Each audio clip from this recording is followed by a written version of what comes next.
ভাইরে ভাই, হাজার হাজার টাকা দিয়ে টাইস করে, লক্ষ লক্ষ টাকা খরচ করে, কিন্তু আমাদের সামান্য একটা বিটের টাকা বাড়িওয়ালারা দিতে চায় না।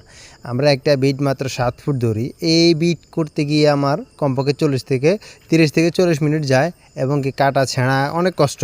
তো এই 7 ফুটের টাকা বাড়িওয়ালারা দিতে চায় না। একটা ফুট আমরা বাথরুমের বাইরে, ফ্লোর ওয়াল টাইসের বাইরে আমরা এটাকে 7 ফুট ধরি, কারণ এইটা আমাদের একটা ফ্লোরের প্রায় অর্ধেক ফ্লোরের কাজের সমান। তো এটা মাত্র 7 ফুট, এটাকে 20 টাকা যদি করে আমরা ফুট ধরি, তাহলে কত টাকা আসে? 120 টাকা আসে। 120 টাকা দিতে চায় না, কিন্তু হাজার হাজার টাকার টাইস কিনে, এবং কি অনেক 2 নম্বর টাইসও কিনে ফেলে। পরে এতে এতে ওনাদের কিছু হয় না, শুধু আমাদেরকে মাত্র এই 7 ফুটের টাকা দিতে গেলেই বাড়িওয়ালাদের অনেক অনেক কথা বলতে হয়। তো এটা আসলে ঠিক না।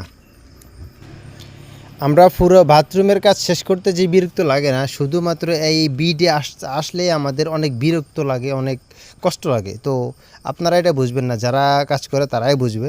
তো এটা একটা বিরক্তিকর কাজ। মাত্র 7 ফুট, এটাকে আমরা 7 ফুট ধরে মাত্র এইটা নিয়ে আপনাদের অনেক মন্তব্য।